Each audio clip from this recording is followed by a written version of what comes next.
বিসমিল্লাহির রহমানির রহিম। একদিন জিব্রাইল আলাইহিস সালাম হুজুর সাল্লাল্লাহু আলাইহি ওয়াসাল্লামের কাছে এলেন এবং বললেন, যে ব্যক্তি এই তাসবিহ পড়তে থাকবে তার জানাজায় ৭০,০০০ ফেরেশতা উপস্থিত হবে, তার সমস্ত কাজা নামাজ ক্ষমা করে দেওয়া হবে, সে মৃত্যুর যন্ত্রণা থেকে মুক্তি পাবে, কবরের আযাব থেকে দূরে থাকবে, জাহান্নাম তার জন্য হারাম হবে এবং জান্নাত তার জন্য ওয়াজিব হবে। সেই তাসবিহটি হলো, একবার জিব্রাইল আলাইহিস সালাম নবী করিম সাল্লাল্লাহু আলাইহি ওয়াসাল্লামের কাছে এলেন। তখন রাসূল করিম সাল্লাল্লাহু আলাইহি ওয়াসাল্লাম দেখলেন জিব্রাইল আলাইহিস সালাম কিছুটা চিন্তিত। রাসূল সাল্লাল্লাহু আলাইহি ওয়াসাল্লাম জিজ্ঞেস করলেন, জিব্রাইল, কি ব্যাপার, আজ তোমাকে বিষণ্ণ দেখছি কেন? জিব্রাইল আলাইহিস সালাম আরজ করলেন, হে আল্লাহর প্রিয় হাবিব, আমি আল্লাহর নির্দেশে জাহান্নামের দৃশ্য দেখে এসেছি, তা দেখে আমার উপর শোকের ছায়া নেমে এসেছে। নবী করিম সাল্লাল্লাহু আলাইহি ওয়াসাল্লাম বললেন, জিব্রাইল, আমাকেও জাহান্নামের অবস্থা জানাও। জিব্রাইল আলাইহিস সালাম বললেন, জাহান্নামের মোট ৭টি স্তর আছে, তার মধ্যে সবচেয়ে নিচের স্তরে আল্লাহ মুনাফিকদের রাখবেন, তার উপরের ৬ষ্ঠ স্তরে আল্লাহ মুশরিকদের নিক্ষেপ করবেন, পঞ্চম স্তরে আল্লাহ সূর্য ও চন্দ্র পূজারীদেরকে রাখবেন, চতুর্থ স্তরে আল্লাহ অগ্নি পূজারীদেরকে রাখবেন, তৃতীয় স্তরে ইহুদিদের এবং দ্বিতীয় স্তরে খ্রিস্টানদের রাখবেন। এইটুকু বলে জিব্রাইল আলাইহিস সালাম চুপ হয়ে গেলেন। তখন নবী করিম সাল্লাল্লাহু আলাইহি ওয়াসাল্লাম তখন জিব্রাইল আলাইহিস সালাম আরজ করলেন, হে আল্লাহর রাসূল, প্রথম স্তরে আল্লাহ তাআলা আপনার উম্মতের গুনাহগারদেরকে রাখবেন। যখন নবী করিম সাল্লাল্লাহু আলাইহি ওয়াসাল্লাম শুনলেন যে তার উম্মতকেও জাহান্নামে দেওয়া হবে, তখন তিনি অত্যন্ত ব্যথিত হলেন এবং আল্লাহর দরবারে দোয়া করতে শুরু করলেন। এভাবে ৩ দিন কেটে গেল। আল্লাহর প্রিয় হাবিব মসজিদে নামাজ পড়তে আসতেন, নামাজ শেষে হুজরায় ফিরে যেতেন এবং দরজা বন্ধ করে আল্লাহর দরবারে কেঁদে কেঁদে ফরিয়াদ করতেন। সাহাবায়ে কেরাম অবাক হয়ে ভাবছিলেন, নবীজির উপর এই কেমন অবস্থা ভর করেছে। তৃতীয় দিন যখন হলো, তখন সৈয়দনা আবু বকর সিদ্দিক রাদিয়াল্লাহু তাআলা আনহু আর ধৈর্য ধরতে পারলেন না। তিনি হুজরার দরজায় এসে করাঘাত করলেন, সালাম দিলেন, কিন্তু সালামের উত্তর এলো না। তিনি কাঁদতে কাঁদতে ওমর রাদিয়াল্লাহু তাআলা আনহুর কাছে গিয়ে বললেন, আমি সালাম দিয়েছি কিন্তু উত্তর পাইনি, আপনি যান, হয়তো আপনি সালামের উত্তর পেতে পারেন। ওমর রাদিয়াল্লাহু তাআলা আনহু গিয়ে ৩ বার সালাম দিলেন, কিন্তু উত্তর এলো না। এরপর তিনি সালমান ফারসি রাদিয়াল্লাহু তাআলা আনহুকে পাঠালেন, তবুও উত্তর পাওয়া গেল না। সালমান ফারসি রাদিয়াল্লাহু তাআলা আনহু পুরা ঘটনা হযরত আলী রাদিয়াল্লাহু তাআলা আনহুকে জানালেন।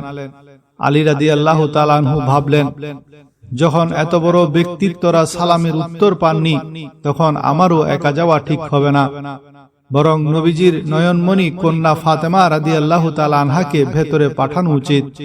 ফাতেমা রাদিয়াল্লাহু তাআলা আনহাকে সব অবস্থা জানানো হলো। তিনি হুজরায় দরজায় এসে বললেন, আব্বাজান, আসসালামু আলাইকুম। মেয়ের কণ্ঠস্বর শুনে বিশ্বনবী উঠলেন, দরজা খুললেন এবং সালামের উত্তর দিলেন।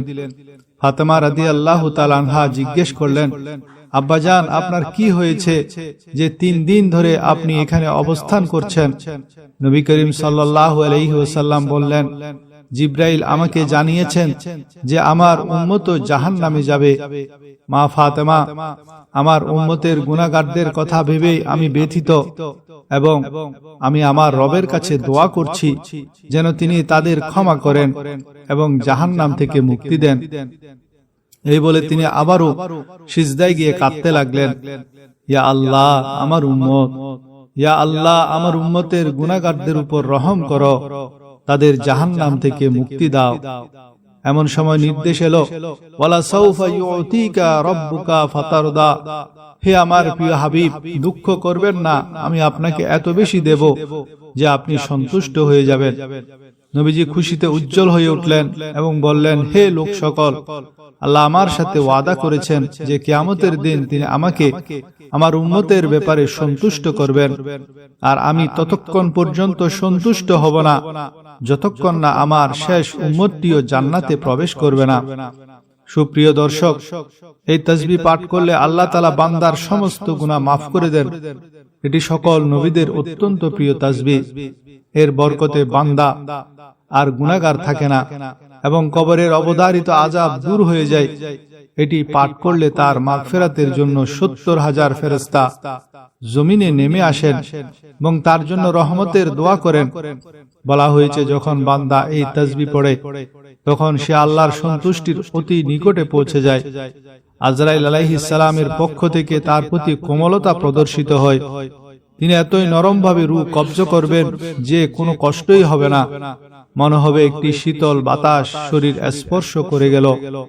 যে তাসবিহ পড়ে আপনি সারাদিন আল্লাহর সন্তুষ্টি অর্জন করেছেন, কবরে তা আপনার সাথে নূর হয়ে থাকবে।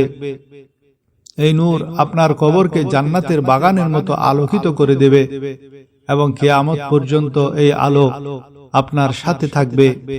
এটি আপনার আখিরাতকে সুন্দর করার মাধ্যম হবে এবং কিয়ামতের দিন আল্লাহর দরবারে আপনার জন্য সুপারিশ করবে। একদা আমিরুল মুমিনিন হযরত আলী রাদিয়াল্লাহু তাআলা আনহু মসজিদে বসা ছিলেন। এক ব্যক্তি এলো যার চেহারায় ভয়, দুশ্চিন্তা এবং অস্থিরতা ফুটে উঠেছিল। সে এসে বলল, হে আমিরুল মুমিনিন, আমি অনেক গুনাহ করেছি, আমার অন্তর শক্ত হয়ে গেছে, চোখ শুকিয়ে গেছে, অশ্রু আসে না, আমি কোথাও শান্তি বা সুখ পাই না। আমি তওবা করতে চাই, কিন্তু মন সায় দেয় না, আর সিজদায় মন বসে না। আমিরুল মুমিনিন, আল্লাহ কি আমার মতো গুনাহগারকে ক্ষমা করবেন? হযরত আলী রাদিয়াল্লাহু তাআলা আনহু মায়া ভরা নজরে তার দিকে তাকালেন এবং বললেন, হে আল্লাহর বান্দা, তোমাকে কে বলেছে যে আল্লাহ তোমার উপর রাগান্বিত? তুমি কি সেই রবকে চেনো না যিনি বান্দার সিজদার আগে তার চোখের পানি দেখেন? তুমি তো তার দরবারের ভিখারি, আর সেই রব কখনো তার দয়ার ভিখারিকে খালি হাতে ফেরান না। এরপর তিনি বললেন, আমি তোমাকে নবী করিম সাল্লাল্লাহু আলাইহি ওয়াসাল্লামের একটি কথা শুনাই। রাসূল সাল্লাল্লাহু আলাইহি ওয়াসাল্লাম বলেছেন, যখন কোনো বান্দা রাতের অন্ধকারে মানুষের কাছ থেকে লুকিয়ে আল্লাহর দরবারে আসে এবং কাঁদে, তখন আল্লাহ ফেরেশতাদের বলেন, সাক্ষী থাকো, এটি আমার সেই বান্দা যে আমাকে লজ্জা করে নির্জনে আমাকে ডেকেছে। আমি তার ফরিয়াদ শুনলাম এবং তার গুনাহ মাফ করে দিলাম। হযরত আলী রাদিয়াল্লাহু তাআলা আনহু আরো বললেন, যে রব গুনাহে নিমজ্জিত ব্যক্তির জন্য ক্ষমার ওয়াদা করেছেন, তিনি তোমাকে কেন ক্ষমা করবেন না? তুমি তো অনুতপ্ত, তুমি তো ভীত, তুমি তার রহমতের আশাবাদী। শোনো, তোমার এই অনুশোচনায় আল্লাহর দরজার কড়া নেড়েছে। এখন আর দেরি করো না, ওযু করো এবং 2 রাকাত অনুতাপের সালাতুত তাওবার নামাজ পড়ো আর বলো, ইয়া আল্লাহ, আমি তোমার ছাড়া আর কারো নই। আমি নিজের উপর জুলুম করেছি, কিন্তু তুমি পরম দয়ালু। আমি ফিরে এসেছি, আমাকে আপন করে নাও। আর শোনো, যদি তোমার চোখ দিয়ে পানি নাও বের হয়, তবে হৃদয়ের ভেঙে যাওয়াই হলো চোখের পানির চেয়ে বড় সিজদা। হযরত আলীর কথা শুনে সেই ব্যক্তি ডুকরে কেঁদে উঠল এবং সিজদায় পড়ে বলতে লাগলো, ইয়া আল্লাহ, আমি গুনাহগার ঠিকই, কিন্তু তোমার দরবার ছাড়ব না। আলী রাদিয়াল্লাহু আসমানের দিকে তাকিয়ে বললেন, হে আল্লাহ, এটি তোমার সেই বান্দা যে তোমার দয়া প্রার্থী। তুমি গফুরুর রহিম, তুমি ক্ষমাশীল, তার অশ্রু কবুল করো। হযরত আবু উমামা রাদিয়াল্লাহু থেকে বর্ণিত, নবী করিম সাল্লাল্লাহু আলাইহি ওয়াসাল্লাম বলেছেন, আমার উম্মতের মধ্যে এমন কিছু লোক থাকবে যাদের গুনাহ কিয়ামতের দিন পাহাড়ের চেয়ে বড় হবে, জমিনের বিশালতা ছাড়িয়ে যাবে এবং আকাশচুম্বী হবে। কিন্তু যখন তারা তাদের আমল নিয়ে আল্লাহর সামনে দাঁড়াবে, তখন আল্লাহ ফেরেশতাদের বলবেন, আমার এই বান্দাদের হিসাব নিও না, তাদের গুনাহ ঢেকে দাও, তাদের ডানে বামে কেউ যেন না দেখে। তাদের আমার কাছে নিয়ে এসো। তাদের হৃদয়ে আমার জন্য এক বিশেষ ভালোবাসা ছিল। তারা গুনাহ করত ঠিকই, কিন্তু যখনই আমার নাম শুনতো, তাদের চোখ ভিজে যেত, মন ঘেমে যেত। যখন কেউ তাদের আমার রাসূলের ফরমান শোনাতো, তাদের হৃদয় কেঁপে উঠত। যখন রাতের অন্ধকারে একাকী থাকত, তাদের মন আমার সাথে কথা বলতো। যখন তারা গুনাহের পর ভেঙে পড়ত এবং আমার দিকে ফিরে আসতো, তখন আমি আমার আরশ থেকে ঝুঁকে পড়তাম, তাদের এই আর্তনাদ আমার কাছে প্রিয় ছিল, তাদের অনুশোচনা আমি পছন্দ করতাম, তাদের চোখের পানি আমার কাছে তাদের সিজদার চেয়েও বেশি মূল্যবান ছিল। ফেরেশতারা অবাক হয়ে জিজ্ঞেস করবে, এরা গুনাহগার হয়েও এত সম্মানিত কেন? আল্লাহ বলবেন, কারণ সে আমার রহমতের আশা ত্যাগ করেনি।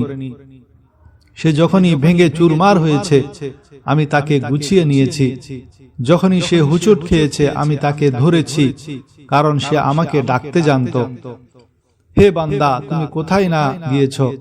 তুমি দুনিয়াকে আপন করেছ, মানুষের সামনে মাথা নিচু করেছ, সময় নষ্ট করেছ, গুনাহ দিয়ে অন্তর কালো করেছ।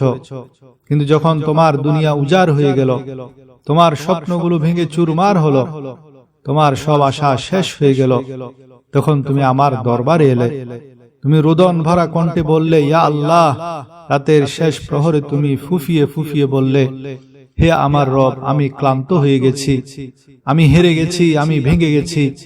তখন আমি তোমার মনের সে আওয়াজ শুনেছি যা তোমার মুখেও আসেনি।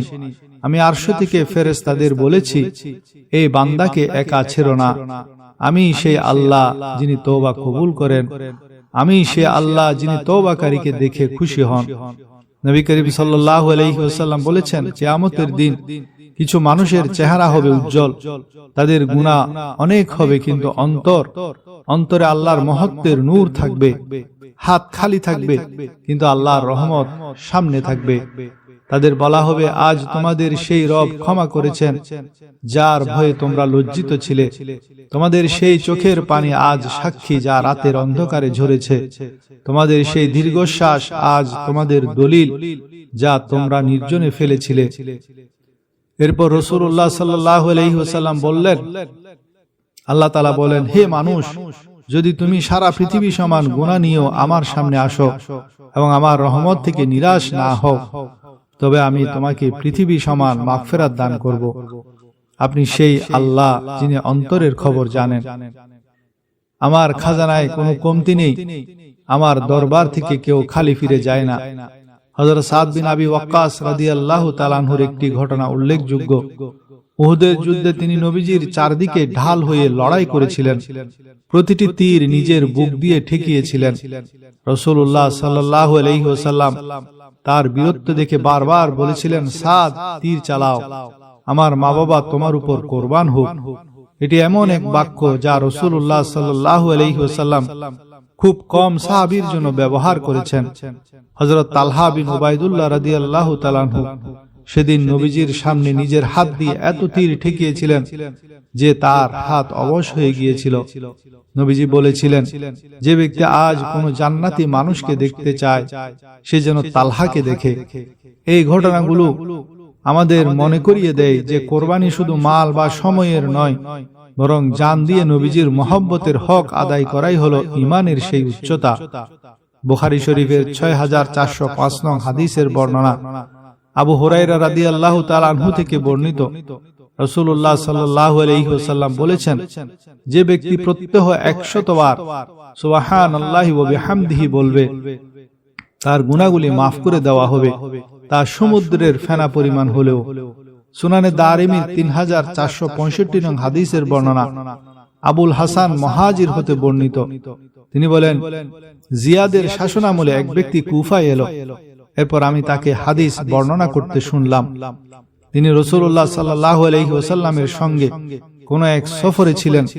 তিনি বলেন, আমার হাঁটু তার হাঁটুর সঙ্গে লাগানো ছিল। এমত অবস্থায় তিনি এক ব্যক্তিকে কুল ইয়া আইয়ুহাল কাফিরুন সূরা কাফিরুন পাঠ করতে শুনলেন। তখন তিনি বললেন, সে শিরিক থেকে মুক্তি পেল। আবার তিনি অপর এক ব্যক্তিকে কুল হুয়াল্লাহু আহাদ সূরা ইখলাস পাঠ করতে শুনলেন। তখন তিনি বললেন, তাকে ক্ষমা করা হয়েছে। সহিহ ইবনে হিব্বানের 2947 নং হাদিসের বর্ণনা। আমর বিন হুরাইস হাসান বিন আলী রাদিয়াল্লাহু তাআলা আনহুকে অসুস্থতার সময় দেখতে আসেন। তখন হযরত আলী রাদিয়াল্লাহু তাআলা আনহু সেখানে উপস্থিত ছিলেন। তিনি বলেন, নিশ্চয়ই আমি রাসূল সাল্লাল্লাহু আলাইহি ওয়াসাল্লামকে বলতে শুনেছি, তিনি বলেছেন, কোন মুসলিম ব্যক্তি যদি অপর কোন মুসলিম ব্যক্তিকে অসুস্থ অবস্থায় দেখতে যায়, তবে মহান আল্লাহ 70,000 ফেরেশতা পাঠান তার জন্য দোয়া ইস্তেগফার করার জন্য। সে দিনের যে কোনো অংশই দেখতে যাক না কেন তার জন্য ফেরেশতাগণ সন্ধ্যা পর্যন্ত দোয়া ইস্তেগফার করতে থাকেন। অনুরূপভাবে সে রাতের যে কোনো অংশেই দেখতে যাক না কেন তার জন্য ফেরেশতাগণ সকাল পর্যন্ত দোয়া ইস্তেগফার করতে থাকেন। এবার আসুন সে আমল ও তাসবিহগুলো। প্রথমে নবী করিম সাল্লাল্লাহু আলাইহি ওয়াসাল্লামের উপর দরুদ শরীফ পাঠ করবেন, এরপর 100 বার সূরা ইখলাস পাঠ করবেন এবং 100 বার সুবহানাল্লাহি ওয়া বিহামদিহি এই তাসবিহটি পাঠ করবেন। সূরা ইখলাস এবং তাসবিহ পাঠের শেষে 33 বার আস্তাগফিরুল্লাহ রাব্বি মিন কুল্লি যামবি ওয়া আতুবু ইলাইহি পড়বেন। এরপর 7 বার সূরা মুজাম্মিল তেলাওয়াত করবেন। শেষে আবারও একবার দরুদ শরীফ পাঠ করবেন। এই আমলের বরকতে আপনার সমস্ত গুনাহ মাফ হবে এবং জান্নাত ওয়াজিব হবে। ইমাম ইবনে সাদ এবং বাইহাকি বর্ণনা করেছেন, তাবুক যুদ্ধের সময় একদিন সূর্য এমন এক অদ্ভুত জ্যোতি আর নূর নিয়ে উদিত হলো যা আগে কখনো দেখা যায়নি। জিবরাইল আলাইহিস সালাম এলেন এবং জানালেন যে মদিনায় মুয়াবিয়া বিন মুয়াবিয়া রাদিয়াল্লাহু নামে এক সাহাবীর ইন্তেকাল হয়েছে এবং তার জানাজায় 70,000 ফেরেশতা অংশগ্রহণের জন্য অবতীর্ণ হয়েছেন। কেন এই সম্মান? কারণ তিনি দিবা রাত্রি উঠতে বসতে অধিক পরিমাণে সূরা ইখলাস তেলাওয়াত করতেন। আসুন আমরা সকলে মিলে একবার দরুদ শরীফ পড়ি। আল্লাহুম্মা সাল্লি আলা মুহাম্মাদিন ওয়া আলা আলি মুহাম্মাদ কামা সাল্লাইতা আলা ইব্রাহিম ওয়া আলা আলি ইব্রাহিম ইন্নাকা হামিদুম মাজিদ। আল্লাহুম্মা বারিক আলা মুহাম্মাদিন ওয়া আলা আলি মুহাম্মাদ কামা বারাকতা আলা ইব্রাহিম ওয়া আলা আলি ইব্রাহিম ইন্নাকা হামিদুম মাজিদ। আল্লাহ তাআলা আমাদের সবাইকে নেক আমল করার তৌফিক দান করুন, আমাদের গুনাহগুলো মাফ করুন এবং কিয়ামতের দিন নবীজির শাফাআত নসিব করুন। আমিন ইয়া রাব্বাল আলামিন। যদি আপনার এই ভিডিওটি ভালো লেগে থাকে তবে লাইক ও শেয়ার করুন। কমেন্ট বক্সে আল্লাহর 99টি নামের মধ্যে যে কোনো একটি নাম লিখে শেয়ার করুন। আল্লাহ আমাদের সবার সহায় হন।